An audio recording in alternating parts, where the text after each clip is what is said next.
बरसात में नाचने वाली बहू। रिमझिम को बारिश में नहाना बहुत पसंद था। उसे बारिश इतनी ज्यादा पसंद थी कि वह बारिश में नहाने के लिए ना दिन देखती ना ही रात देखती थी। बारिश होती थी वह नहाने के लिए बारिश में चली जाती थी। उसकी इस हरकत से उसके ससुराल वाले हमेशा परेशान रहते थे। उसका पति पीयूष रिमझिम को अक्सर बारिश में नहाने से मना करता था। ऐसे ही अब मानसून के दिन चल रहे थे, लेकिन बारिश होने का नाम ही नहीं ले रही थी, जिस वजह से रिमझिम बहुत परेशान थी। ऐसे ही एक दिन रिमझिम अपने पति पीयूष से बोलती है, वैसे पीयूष, इस बार मानसून स्टार्ट हो गए हैं, लेकिन बारिश नहीं हो रही है और बिना बारिश के मानसून अधूरा रहता है। हाँ हाँ, मैं सब अच्छे से समझ रहा हूँ। अगर बारिश ना आए तो मेरी बीवी का तो मन ही नहीं लगेगा, क्योंकि उसे तो आदत है बारिश में नाचने की, है ना? तो मेरी प्यारी बीवी, अपनी इस आदत को बंद करके देखो। चीजें ना एक लिमिट में ही अच्छी लगती हैं। अगर हर महीने बारिश आएगी तो तुम तो हर महीने बारिश में नहाओगी, इतना तो हमें भी मालूम है। और तुम्हें इसी आदत को सुधारना है, समझी? अरे ऐसा कुछ नहीं है, बस कभी कभी हो जाता है। देखो, मैं तुम्हें इसलिए मना कर रहा हूँ क्योंकि ज्यादा बारिश में नहाने से ना एक तो तुम्हारी तबीयत खराब हो सकती है, और दूसरा एक लड़की को अपनी प्राइवेसी का भी तो ख्याल रखना जरूरी है ना। अब तुम्हें तो पता ही है कि हमारे आसपास का माहौल कैसा है। अगर किसी ने सोचो तुम्हारी नहाती हुई वीडियो बना के किसी सोशल मीडिया प्लेटफॉर्म पे डाल दी तो फिर क्या होगा? नहीं, बोलो बोलो, क्या होगा? अच्छा बाबा, ठीक है, बोल तो दिया नहीं आऊंगी बारिश में। एक ही बात को बार बार रिपीट करते रहते हो आप लोग। ठीक है, कोई रिपीट नहीं करेगा, लेकिन अब बस इस बात को ध्यान रखना कि अगर तुम्हें नहाने का ज्यादा मन करे बारिश में तो थोड़ा बहुत चलता है, हाँ, वो भी एक लिमिट में। ये नाचने वाचने की कोई जरूरत नहीं है, समझी ना? बोलो हाँ। गुड। रिमझिम पीयूष की बातों में हाँ मिला रही थी, लेकिन मन ही मन उसे पता था कि बारिश आए और रिमझिम ना नहाए, ऐसा हो नहीं सकता। ऐसे ही एक दिन हल्की हल्की बारिश शुरू हो जाती है। तभी रिमझिम की सास रिमझिम से बोलती है, अरे बहू, जरा छत पर जाओ और जितने भी सूखे कपड़े रखे हैं उसे उतार के लिया, और हाँ, अचार का डिब्बा भी रखा है, उसे भी उतार लेना। और एक बात और, बारिश में नहाने मत लग जाना। अगर तू नहाई बारिश में तो मैंने उसको बता देना है इस बारे में। तुझे तो पता है ना कि पीयूष तुझ पर कितना गुस्सा करेगा इस बात को लेकर। अरे नहीं माँ जी, आप बिल्कुल भी चिंता मत करो। दरअसल कल रात को ही पीयूष ने मुझे अच्छे से समझा दिया है कि मैं बारिश में ना नहाऊं, और मैंने भी उनको कह दिया है कि आप ना बिल्कुल भी चिंता मत करो, मैं नहीं नहाऊंगी बारिश में। हाँ ठीक है, अब जल्दी से ऊपर जा, वरना सारे कपड़े गीले हो जाएंगे।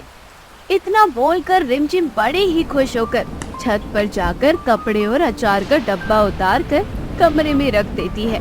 तभी रिमझिम का मन बारिश की ओर जा रहा था।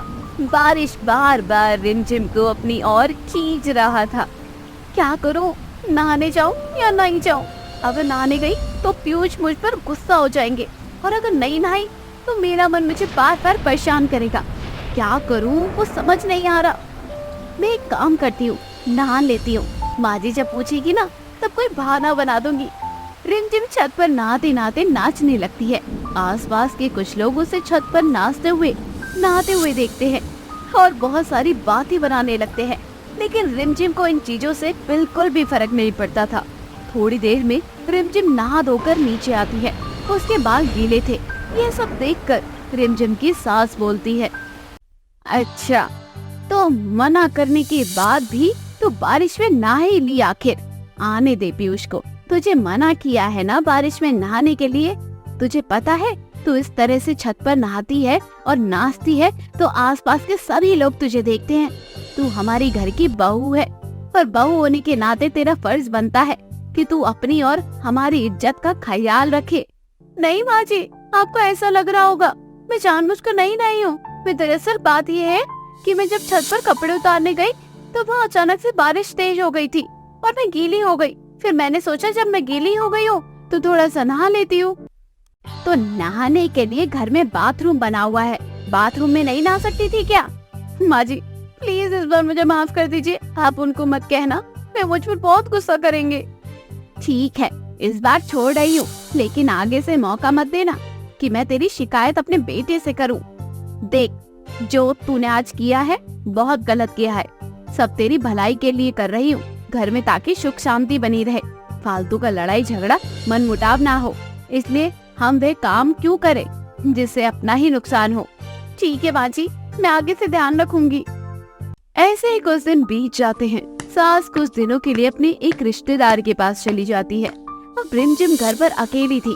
पीयूष भी ऑफिस में रह रहा था। अब लगातार कुछ दिन तक बारिश झमाझम आ रही थी। रिमझिम को बड़ा मजा आ रहा था। वे सब कुछ भूलकर छत पर अपनी मस्ती में मस्त होकर नहाते हुए नाचती है।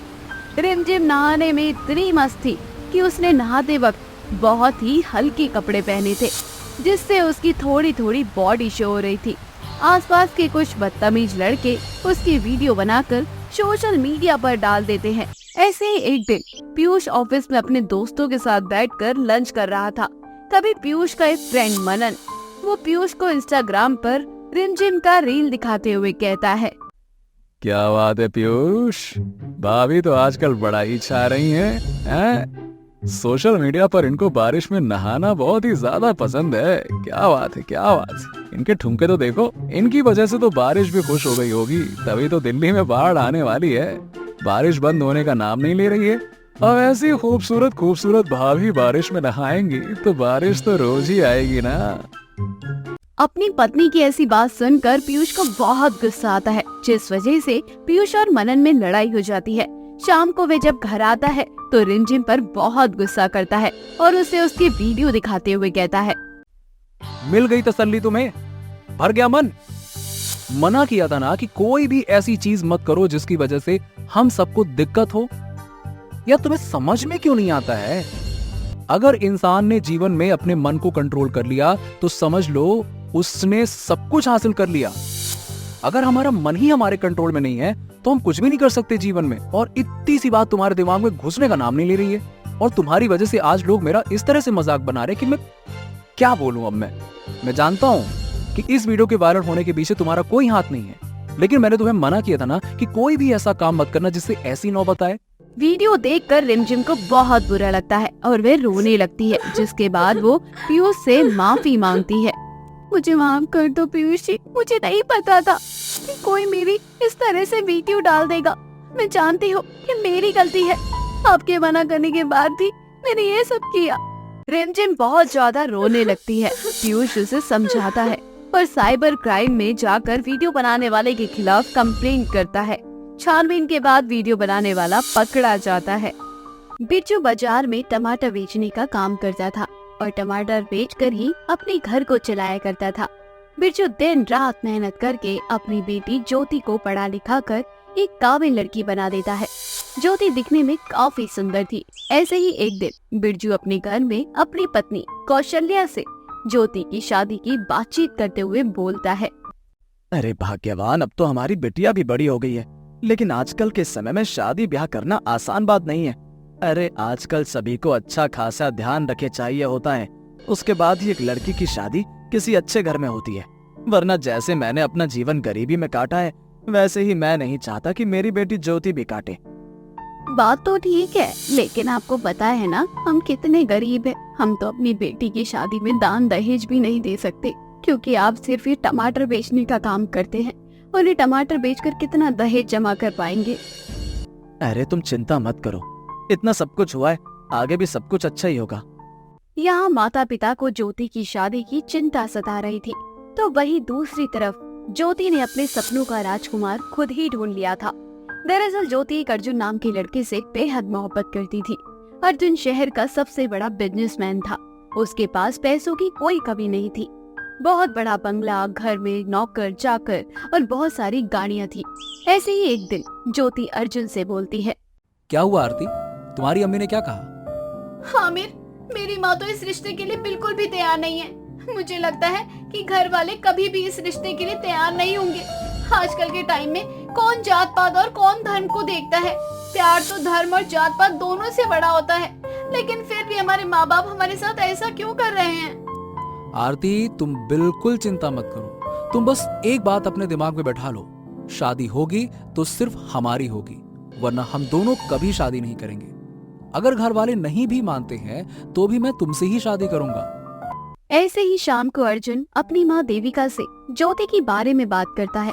सारी बातें सुनने के बाद देविका अपने बेटे से बोलती है, बेटा तुम्हें तो पता है ना कि हमारा शहर में कितना नाम है, और जैसा कि तुमने ज्योति के बारे में बताया, उसके पिता टमाटर बेचने का काम करते हैं।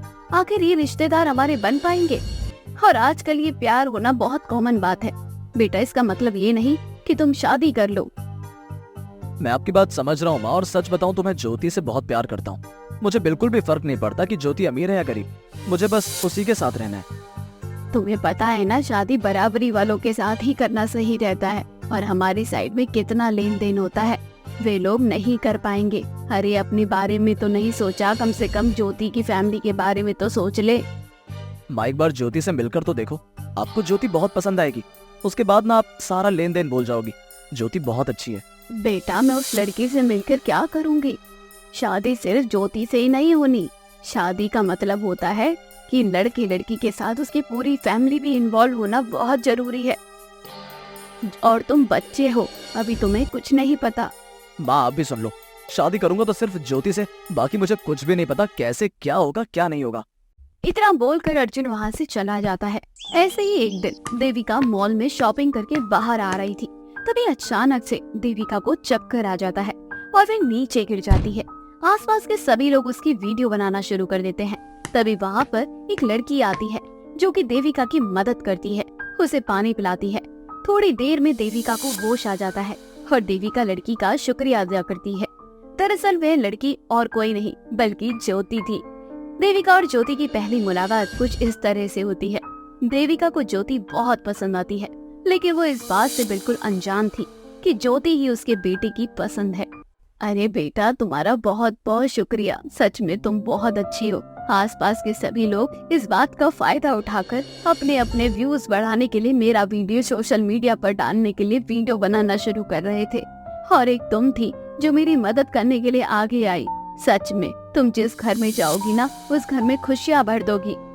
आंटी आपको तो पता है ना, आजकल की दुनिया ना दिखावे के पीछे कुछ ज्यादा ही भाग रही है, और लोग दिखावे के पीछे कुछ इस तरह से पागल है कि उनके अंदर कोई इंसानियत ही नहीं है। मानो इंसानियत मर गई हो। वे भूल गए हैं कि हमारे आसपास बहुत से ऐसे लोग हैं जिन्हें उनकी जरूरत है। खैर ये सब बातें तो होती रहेंगी, मैं आपको घर छोड़ देती हूँ। हाँ बेटा मुझे घर तक छोड़ दो। देविका ज्योति को अपनी कार में बिठाकर अपने घर तक ले जाती है। तभी देविका ज्योति को अपने घर आने के लिए कहती है। देविका और ज्योति दोनों अंदर जाती है, जहाँ देविका के नौकर ज्योति का अच्छे से स्वागत करते हैं, उसे चाय नाश्ता करवाते हैं। थोड़ी देर बाद वहाँ पर अर्जुन आ जाता है। अर्जुन जिस तरह से अपने घर में देखकर ज्योति को हैरान हो जाता है, और देविका अर्जुन को ज्योति के बारे में बताती है। तभी अर्जुन ज्योति से बोलता है, अरे ज्योति यही तो मेरी माँ है, और माँ यही ज्योति है जिससे मैं शादी करना चाहता हूँ। अब तो आपको पता चल गया होगा ना कि ज्योति कितनी अच्छी है। क्या ये तुम्हारी पसंद है? कहीं ना कहीं मैं भी यही चाह रही थी, ये लड़की की मेरे घर की बहू बने, और वह लड़की मेरे बेटे की पसंद है। इससे बेहतर सोने पर सुहागा और क्या हो सकता है। तो ज्योति अब जो बात होगी ना वो तुम्हारे घर वालों से ही होगी। ऐसे ही कुछ दिन बाद दोनों परिवार वाले आपस में बैठकर ज्योति और अर्जुन दोनों की शादी की बातचीत कर रहे होते हैं। तभी ज्योति के पिता बिरजू अपनी समधन देविका से कहते हैं, बहन जी वैसे हम बहुत गरीब हैं, बाकी हम चाहते हैं कि हम अपनी बेटी की शादी में कोई कमी ना करें। अगर आपकी कोई इच्छा हो तो आप हमें बता सकती हैं। हाँ भाई साहब इच्छा तो हमारी है, और हमें दहेज में ना टमाटर चाहिए। आपको तो पता ही है टमाटर का रेट आसमान छू रहा है, और इससे बड़ी क्या बात हो सकती है। अगर दान दहेज देना ही है तो शादी में टमाटर ही भिजवा देना। ये सब सुनकर सभी लोग खुशी से हंसने लगते हैं। तभी बिरजू अपनी समधन से कहता है, हाँ हाँ क्यों नहीं बहन जी। इस तरह से दोनों परिवार वालों की आपसी सहमति से ज्योति और अर्जुन दोनों की शादी बड़े धूमधाम से हो जाती है, जहाँ ज्योति दहेज में खूब सारा टमाटर लेकर आती है